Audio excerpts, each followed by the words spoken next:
We build sentences by stacking information blocks on top of one another. This is lesson 1 in the Architecture of Grammar. My name is Léon Larouche. I am the author of the Architecture of Grammar and the founder of Trivium Writing. In this video, I want to walk you through 2 concepts from lesson 1 in the Architecture of Grammar so that you get a really good sense of the writing fundamentals, the grammar fundamentals. These are the first things that you need to understand in order to write well and write grammatically. My goal is for you to become the best writer you can be so that you can be successful in the things that you do. So what do I mean by information blocks? Well, when we look at any sentence, there are characters, there are actions, there are locations, and there are times, and there are reasons. So at a very fundamental level, what we're looking at in any sentence are who, what, when, how, why. We could add where. All the different question words that we can think of, we find them in sentences. So these are the information blocks that we find in any sentence. Who, what, where, when, how, why. We could add to whom, etc., etc. So this is the very first thing. Always think of sentences as information blocks. And this is why I call this methodology the Architecture of Grammar, and more broadly, my whole methodology is called the Architecture of Writing. These are all blocks that we put together to create meaning. So these are the information blocks: characters, actions, locations, times, reasons, etc. Now, I'm going to show you the components of a sentence. So what goes behind these information blocks?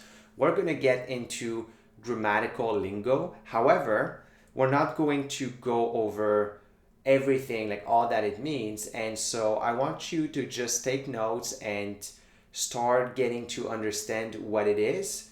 But don't be daunted if you don't understand everything just yet, because a lot of this material is going to come in the next videos.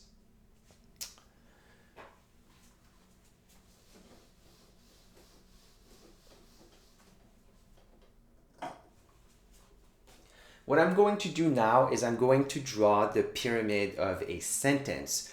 So the components that we want, they're clauses, phrases, they are word roles, and they are parts of speech. So these are the things, these are the grammatical components that go into a sentence. I'm not going to explain everything about them just yet, so bear with me, but I'm going to show you how they play a role in a sentence. So let me draw the pyramid first.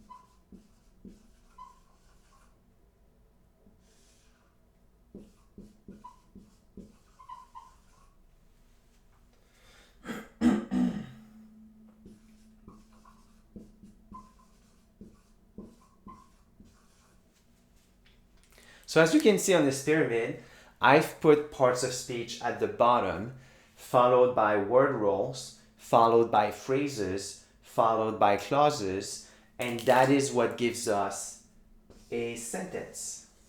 Now, why are they ordered this way? Well, the parts of speech are the smallest unit. Every single word we speak or write are a part of speech.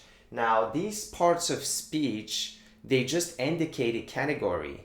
So they don't necessarily say the function in a sentence. So a part of speech can have multiple functions. And so that's why the word roles indicate which function a part of speech plays in a sentence. Again, we're going to go deeper into this in another video, but this is just a brief introduction.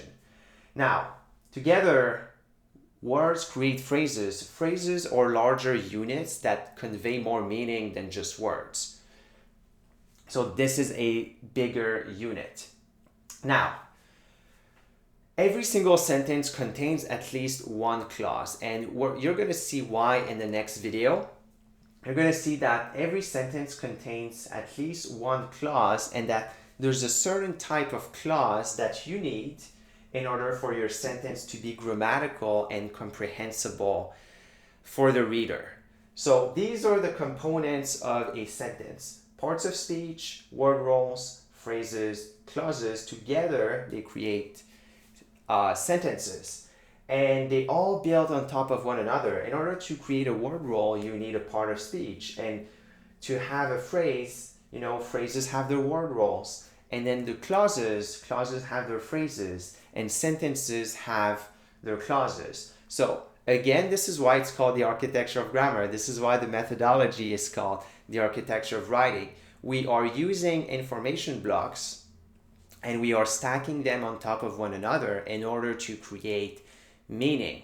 And so what we're going to see throughout this video series is that, well, once we understand the components and the pyramid and we mix that with the question words, with the blocks, that is really when we start understanding grammar, and we can use these patterns in order to write very effectively, grammatically, and in a way that's engaging for our readers.